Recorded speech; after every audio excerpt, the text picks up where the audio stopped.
பொதுவாக இந்த அரசாங்கத்துக்கு 3 நம்பிக்கையில்லா தீர்மானங்கள் கொண்டு வரப்படும். 3ஆவதாக வரக்கூடிய நம்பிக்கையில்லா தீர்மானத்தில் இந்த அரசாங்கம் பலமிழக்கும்.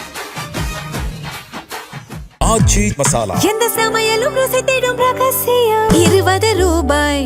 ஓராண்டிலிருந்து 1.5 ஆண்டுக்குள் அரசாங்கம் மாற்றப்படும். 6 மாத காலம் கவர்னருடைய ஆட்சி நடக்கும். அது கலைக்கப்பட்டதால் கலைக்கப்பட்டுருமா? கலைக்கப்படும். அடுத்த வருடம் வரக்கூடிய நம்பிக்கையில்லா தீர்மானத்தில் இந்த அரசாங்கம் பலமிழக்கும். அதற்கு காரணமாக அமைவது எதிர்க்கட்சிகள் இல்லை, அவருடைய கட்சிக்குள் இருக்கக்கூடிய ஆட்களே. அப்போ அந்த ராசி பலன் பெறும்னு சொல்லக்கூடாது. ஏன்னா கடக ராசியை சேர்ந்தவர்கள் இதே ஆண்டு இறந்து போகவும் வாய்ப்பு இருக்கு. ரீஎலெக்ஷன்லாம் நடக்குமா? ரீஎலெக்ஷன் இல்லை, ஃபுல் எலெக்ஷனு. திருப்பியும் ஃபுல் எலெக்ஷனே நடக்கும்ன்றீங்களா? கவர்னர் ஆட்சிக்கு பின்னாடி கவர்னர் பின்னாடி அவர் ஆட்சி திருப்பி ஃபுல் எலெக்ஷனே வரும். வேற வழி இருக்கு. அவர் எந்தவித தவறும் செய்ய மாட்டார். அது உறுதியாக தெரியுது. தமிழ்நாட்டு ஜாதகத்திலே பார்த்தா நல்ல தூய்மையான ஆட்சியை கொடுக்கணும்னு அவர் விருப்பப்படுறார். ஆனால் அவர் சார்ந்த மக்கள் அந்த மாதிரி இல்லை. இப்போ நீங்கள் கவர்னர் ஆட்சிக்கு அப்புறம் திருப்பியும் இவர் எலெக்ஷன் நடக்கும். இவர் அப்பவாவது தனி பெரும்பான்மையில் வின் பண்ணிடுவாரா? 139 இல்லை 137 கிடையாது, 138. அதுக்கப்புறம் எத்தனை வருஷம் ஆட்சி புரிவாரு? 10 ஆண்டு. சி ஜோசப் விஜய் எனும் நான்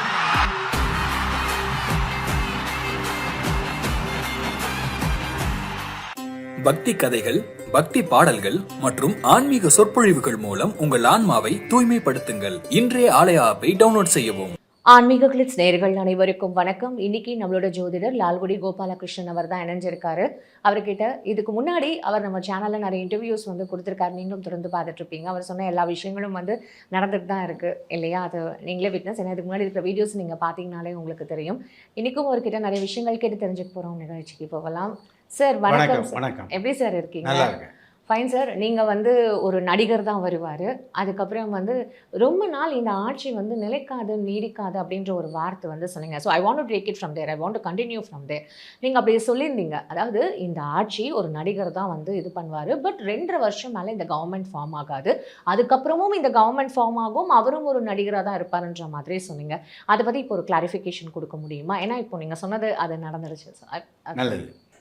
இப்போது வணக்கம். லால்குடி சப்தரிஷீஸ்வரர் அருளால் உலக மக்கள் நலம் பெற வேண்டும். பொதுவாக இந்த அரசாங்கத்துக்கு 3 நம்பிக்கையில்லா தீர்மானங்கள் கொண்டு வரப்படும். ஒரு நம்பிக்கையில்லா தீர்மானம் வெற்றி அடைந்து விட்டது. 2வது நம்பிக்கையில்லா தீர்மானமும் வெற்றி அடையும். அந்த 3ஆவதாக வரக்கூடிய நம்பிக்கையில்லா தீர்மானத்தில் இந்த அரசாங்கம் பலமிழக்கும். அதுதான் நடக்க போகிற விஷயம். அந்த 3வது வரக்கூடியது 2027 நடக்கும். இந்த மாதம் அடுத்த வருடம், அடுத்த 2027 வருடம், 2027. ஓகே, வருடம். அப்போ இது ஓராண்டிலிருந்து 1.5 ஆண்டுக்குள் நிகழக்கூடிய விஷயம். அதில் வலுவிழக்கும். அந்த வலுவிழப்பதால் அரசாங்கம் மாற்றப்படும். ஒரு வருஷத்துலேயேவா? ஒரு வருஷம் 2-3 மாதங்கள் இருக்கலாம். சார், இப்போ நீங்கள் மட்டும்தான் இப்படி சொல்கிறீங்க.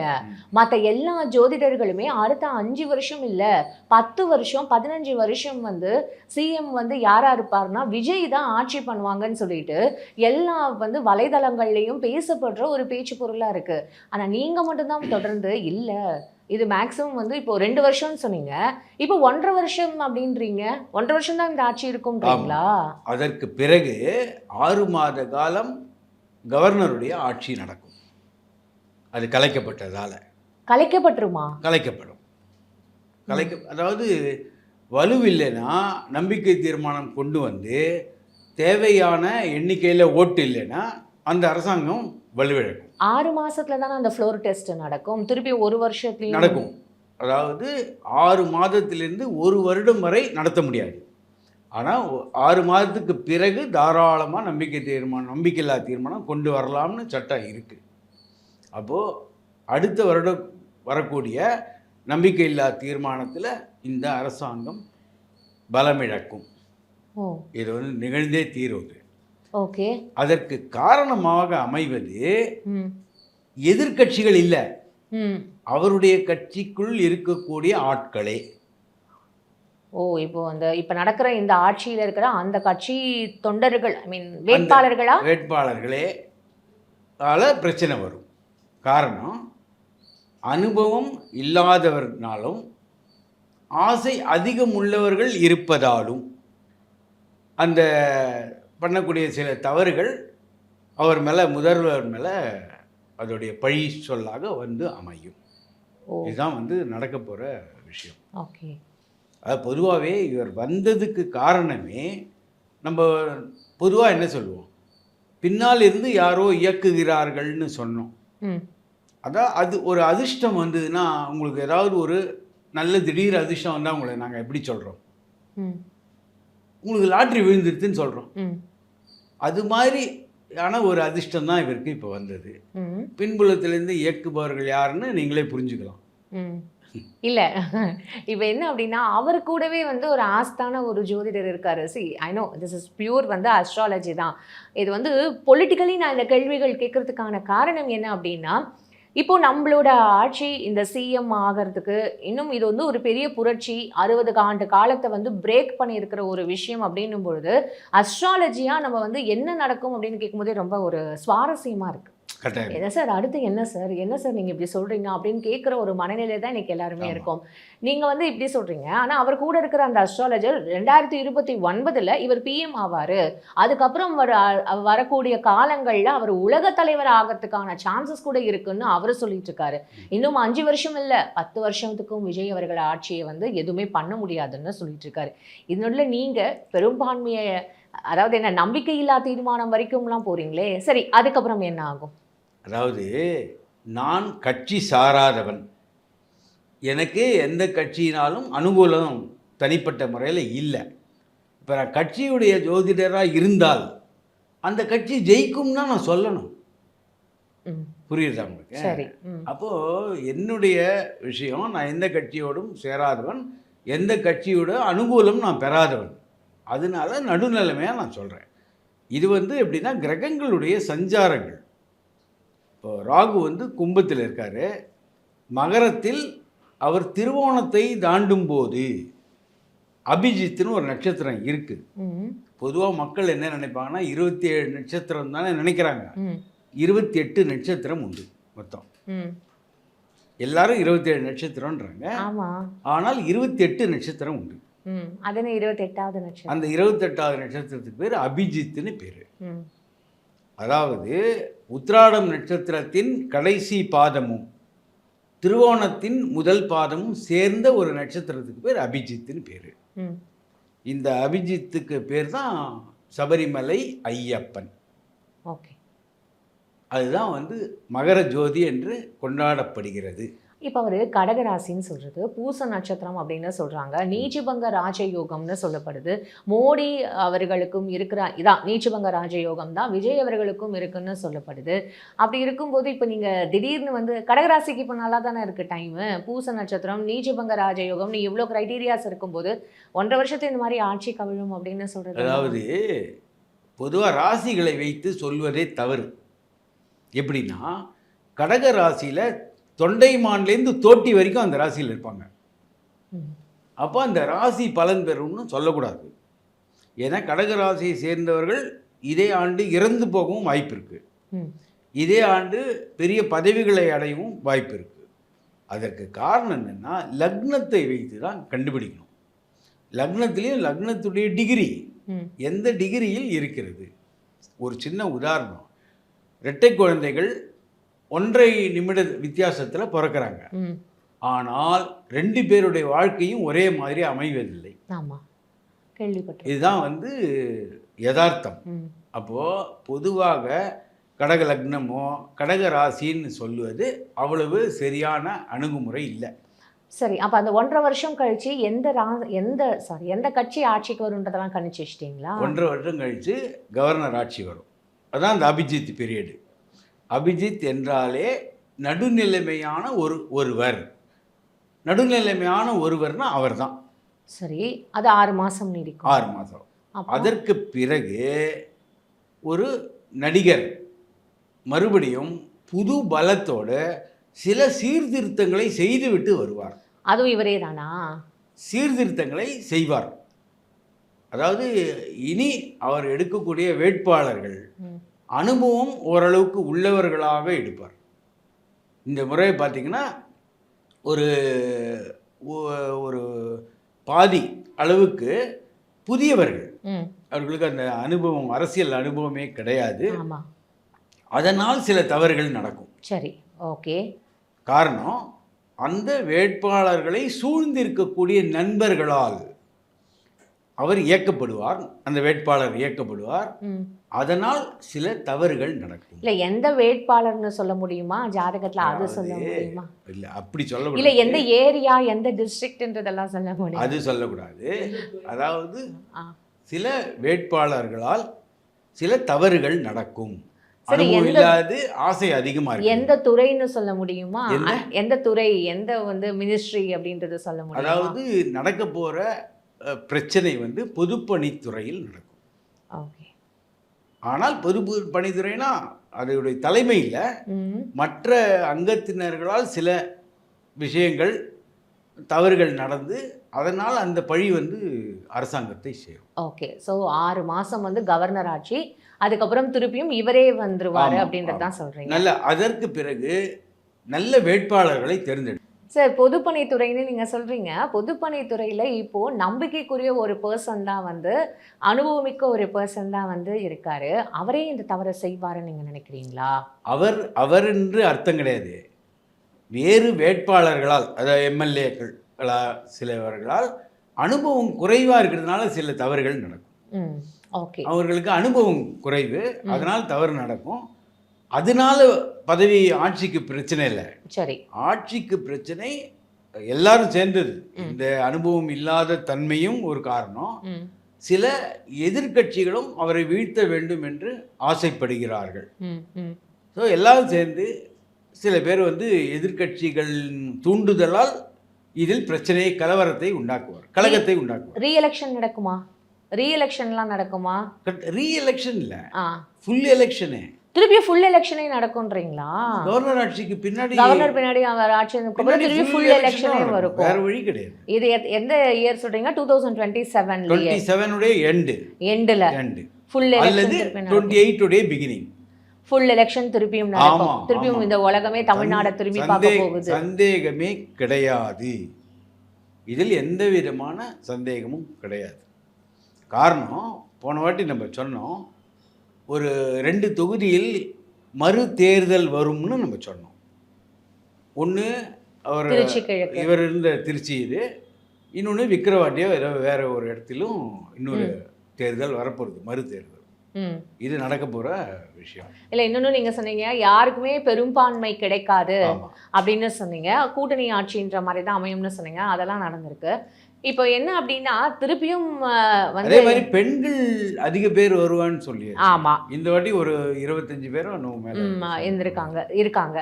இப்போ என்ன அப்படின்னா, இப்போ இவ்வளோ வந்து திருப்பியும் இந்த ரீஎலெக்ஷன் வரும்பொழுது எதிர்கட்சியாக இருக்கிற இப்போ டிஎம்கே அவங்க எதில் வந்து அவங்களுக்கு எதனால பேக் ஃபயர் ஆச்சு, எதனால் அவங்க தோத்தாங்க அப்படின்றது அவங்களுக்கு இந்த 1.5 வருஷத்தை அவங்களுக்கு ஒரு படிப்பினை கிடச்சிருக்கும்ல. அப்போ அவங்க இன்னும் வந்து ஒரு டஃப்பாக தானே கொடுப்பாங்க. ஏடிஎம்கே ஆகட்டும் சரி, அவங்களும் ஒரு டஃப்பாக தானே கொடுப்பாங்க. இருந்தும் விஜய் தான் ஜெயிப்பார் அப்படின்னு நீங்கள் சொல்கிறீங்களா? கட்டாயம். ஓகே. அதாவது இப்போதைக்கு சில கட்சிகளில் உட்பூசல் தொடங்கிவிட்டது. நீங்கள் இந்த உட்பூசல் வந்துடுது. சில கட்சிகளே 2-3ஆக உடையக்கூடிய விஷயத்தை நம்ம பார்க்க போகிறோம். இன்னொன்று, இந்த 2 கட்சிகளும், அதாவது பிரதான கட்சிகள், இது 2த்திலிருந்தும் சில பேர் வெளியேறி ஒரு புதிய கட்சியை உருவாக்குவார்கள். இந்த 2 கட்சியிலேருந்து வெளில வந்து புதுசாக ஒரே கட்சியை எல்லாரும் உருவாக்கிடுவாங்களா? ஒரு புதிய கட்சி. ஏன்னா இதே நிலைமை தான் ஏற்கனவே தாய் கட்சியிலேருந்து மற்ற கட்சி பிரிந்து வந்தது. அதே போல் காலகட்டத்தில் இப்போ இருக்கணும். அடடா, தமிழ்நாட்டில் இன்னும் நிறைய குழப்பங்கள் தான் வரும் போல. இந்த 1.5 வருட காலம் குழப்பம்தான். இன்னும் அதுல எந்த விதமான சந்தேகமும் இல்லை. சரி, இப்போ வந்து 1.5 வருஷம் விஜய் அவர்களோட தலைமையில நடக்க போற ஆட்சி எப்படி இருக்கும்? நிறைய குழப்பங்கள் வரும். காரணம் என்னன்னா, அவர் நேர்மையானவர், அவர் எந்தவித தவறும் செய்ய மாட்டார். ம். அது வந்து உறுதியா தெரியுது. தமிழ்நாட்டு ஜாதகத்திலே பார்த்தா நல்ல தூய்மையான ஆட்சியை கொடுக்கணும்னு அவர் விருப்பப்படுறார். சரி. ஆனால் அவர் சார்ந்த மக்கள் அந்த மாதிரி இல்லை. வேறு வேறு காரணங்களுக்காக அவர்கள் இருக்கிறார்கள் உள்ள. அப்போ அவர்களால் சில கலகங்கள் உண்டாகும். ஓகே. ஸோ அது வந்து ஒரு இதுவா இருக்கும் அப்படின்றீங்க நீங்க. ஃபைன். இப்போ எதிர்க்கட்சியான டிஎம்கேல வந்து உதயநிதி அவர்களும் வந்து ரிஷபராசி. அவருக்கும் வந்து இப்போ நீச்சபங்க ராஜயோகம் இருக்கு அப்படின்னு தான் சொல்லப்படுது. அப்போ அவரோட கிரகநிலைகள் இந்த 2027 எண்டில் எந்த மாதிரியான ஒரு மாற்றம் இருக்கும்? அவர் ஒரு ஸ்ட்ராங் அப்போசிஷன் லீடராக மட்டும் இல்லாமல் அவரும் ஆட்சி அமைக்கிறதுக்கான சான்சஸ்லாம் எதுவும் இல்லை அப்படின்னு சொல்கிறீங்களா? அவர் நெடுங்காலம் எதிர்க்கட்சி தலைவராக இருக்க நல்ல வாய்ப்பு இருக்கு. எதிர்க்கட்சி தலைவராக தான் இருப்பார் நெடுங்காலம். கட்டாயமாக ஒரு நல்ல ஒரு வலுவான எதிர்க்கட்சி தலைவராக இருப்பார். ஓகே, எதிர்க்கட்சி தலைவராக தான் அவர் இருப்பார்னு சொல்கிறீங்க. வலுவான எதிர்க்கட்சி தலைவரா. அடுத்து இந்த ஏடிஎம்கேக்குள்ள நீங்கள் சொல்லிட்டீங்க இவ்வளோ ஸ்பிளிட் இருக்குது அப்படின்னுட்டு. இப்போ அவங்க இதுக்கு சேர்ந்து தாவேக்கால ஆல்ரெடி விஜய் அவர்களோட சேர்ந்து ஆதரவு தெரிவிக்கிறேன்னு சொல்லிட்டு போயிட்டாங்கல்ல. அப்படி இருந்தும் அந்த ஒரு எப்படி இருக்கும்? அந்த மாதிரியான ஒரு கூட்டணி எப்படி இருக்கும்? அந்த அந்த கட்சியை பொறுத்த வரைக்கும் எதிர்காலம் ஒளிமயமாக இல்லை. ஏன்னா தேசிய கட்சியை உங்களுக்கு சப்போர்ட் பண்ணதே அப்படியும் ஒளிமயமாக இருந்தாலும் அது ஒளிமயமா இல்லை. ஏன்னா உள்ளுக்குள்ள ஒரு அதாவது அந்த கட்சியில் இப்போதைக்கு தொண்டர்களை விட தலைவர்கள் அளவு ஜாஸ்தி. தொண்டர்கள் குறைவாகவும் தலைவர்கள் அதிகமாகவும் இருக்காங்க. சரி, இப்போ இந்த திருச்சியில இடைத்தேர்தல் நடக்க போகுதுல்ல. இப்போ அங்கே திருச்சி கிழக்குல இடைத்தேர்தலில் யார் போட்டியிடுவாங்க? யார் வந்து திருப்பியும் வந்து ஆக்ட்ரஸ் யாராவது போட்டியிடுவாங்களா? ஏன்னா நிறைய பேர் வந்து ட்ரிஷா அவங்க போட்டியிடுவாங்க அப்படின்னு சொல்கிறாங்க. அந்த மாதிரி ஏதாவது சான்சஸ் இருக்கா? ட்ரிஷா வந்து வரதுக்கான சான்சஸ் இருக்கா? அதாவது இந்த இதில் பெண் வருவதற்கு வாய்ப்பில்லை. ஓகே, திருச்சி வருவதற்கு வாய்ப்பே இல்லை. கட்டாயமாக அந்த இதை பொறுத்த வரைக்கும் தாவேக்கா வேற ஒரு நபரை வேட்பாளராக நிறுத்தும். தாவேக்கா தான் வின் பண்ணுமாங்க? திருப்பியும் திருச்சி இடைத்தேர்தலில் தாவேக்கா தான் வின் பண்ணுமா?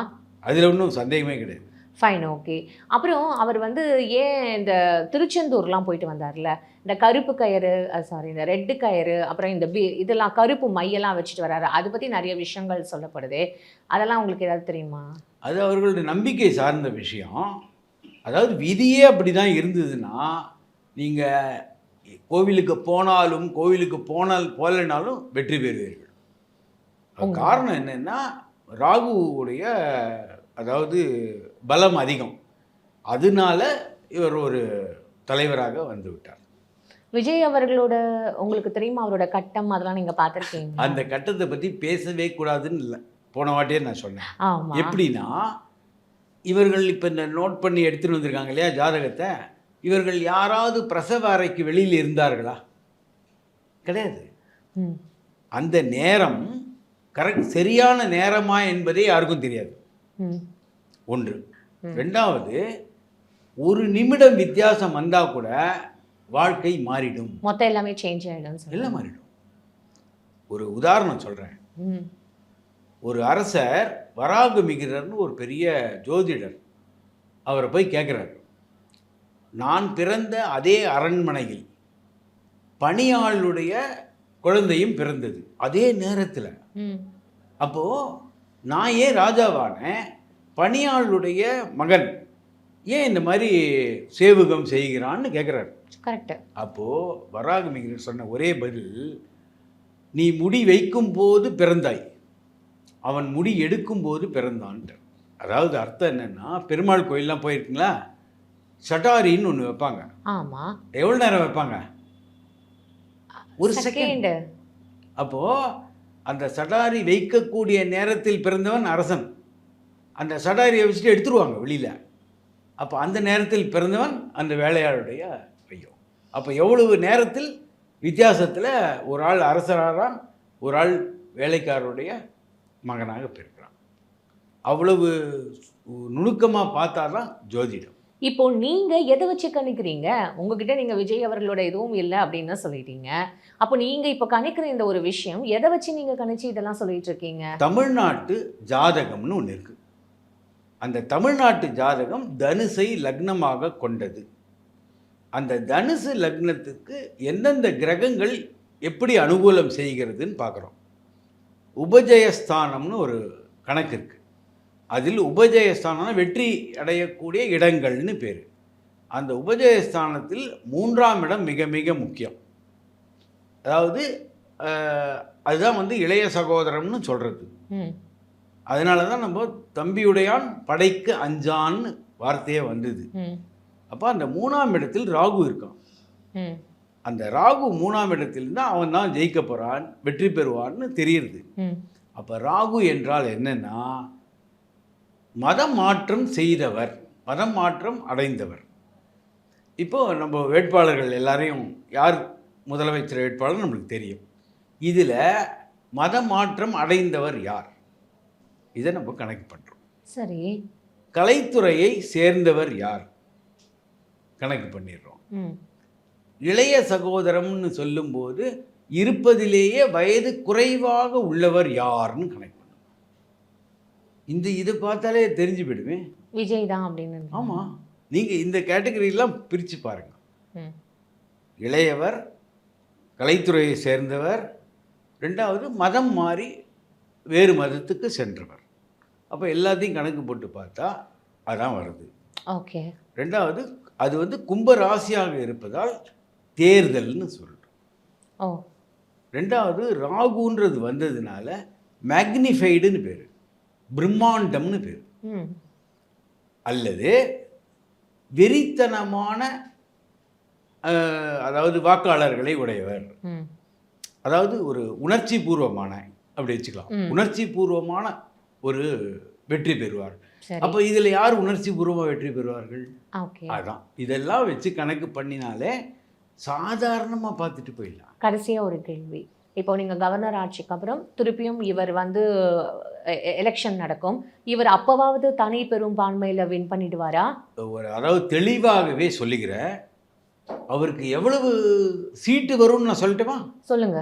139 இல்லை 137 கிடையாது, 138. அதுக்கப்புறம் எத்தனை வருஷம் ஆட்சி புரிவாரு? 10 ஆண்டுகள்.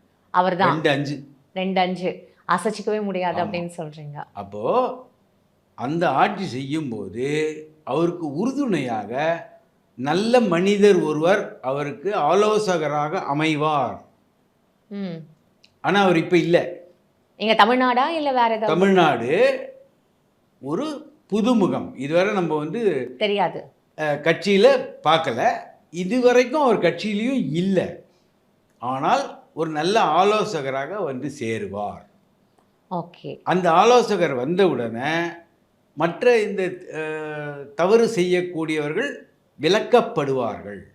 புதுசான வேட்பாளர்களும் வருது, புதிய வேட்பாளர்களும் வருவாங்க அடுத்த வாட்டி. ஓகே. ஸோ தமிழ்நாடு இன்னும் இந்த 1.5 வருஷத்துக்குள்ள நிறைய மாற்றங்களையும் சந்திக்க போகுது, திருப்பியும் ஒரு தேர்தலை சந்திக்க போகுது. டெய்லியும் ஒரு ட்விஸ்ட் அண்ட் டர்ன்ஸோட இந்த தமிழ்நாடு அடுத்த வந்து ஒரு 1.5 வருஷத்துக்கு இருக்க போகுது. கிட்டத்தட்ட ஒரு சினிமா காட்சி மாதிரி இருக்கும். சினிமா மாதிரி இருக்கும். சினிமா மாதிரி தினமும் ஒரு செய்தி, மக்களுக்கு தினமும் ஒரு செய்தி, ஒரு திக்குன்னு ஒரு பயம் அதிர்வு கலந்தது. சார், இப்போ நீங்க இதெல்லாம் சொல்லியிருக்கீங்க, ரெடியா இருந்துக்கோங்க, உங்க வீட்டுக்கு நாளைக்கு எல்லாரும் வருவாங்க. தாராளமா. போன வாட்டி இப்படிதான் சொன்னீங்க, ஆனா எல்லாம் யாரும் வரலன்றீங்களா? கரெக்டா இருந்தது இல்லையா? ஸோ மக்களே, இன்னைக்கு வந்து நம்ம என்ன சொல்லியிருக்காரு அப்படின்னா, 2027 நமக்கு நிறைய ட்விஸ்ட் அண்ட் டர்ன்ஸ் இருக்குது. டெய்லியுமே நம்ம வந்து ஒரு திக் மூமெண்ட்ஸோட தான் வந்து ட்ராவல் பண்ண போகிறோம். முக்கியமாக கவர்னர் ஆட்சி 6 மாதமும், அதுக்கப்புறம் திருப்பியும் ஒரு ரீஎலெக்ஷன் பெரிய அளவில் நடக்க போகுது. 138 டாட் அப்படின்ற மாதிரியும் அதை முடிச்சிருக்காரு. உங்களுக்கு ஏதாவது கேள்விகள் இருந்ததுன்னா கமெண்ட்ஸில் போடுங்க. நெக்ஸ்ட் வந்து ஒரு இன்டர்வியூவில் அவர்கிட்ட கேட்போம். இவ்வளோ நேரம் சார் உங்களுக்கு நன்றி சார், இவ்வளோ நேரம் நிறைய விஷயங்கள் எங்களுக்கு ஷேர் பண்ணதுக்கு. ஆச்சி மசாலா, எந்த சமையலும் ருசி தேடும் ரகசியம். 20 ரூபாய். பக்தி கதைகள், பக்தி பாடல்கள் மற்றும் ஆன்மீக சொற்பொழிவுகள் மூலம் உங்கள் ஆன்மாவை தூய்மைப்படுத்துங்கள். இன்றைய ஆலய ஆப்பை டவுன்லோட் செய்யவும்.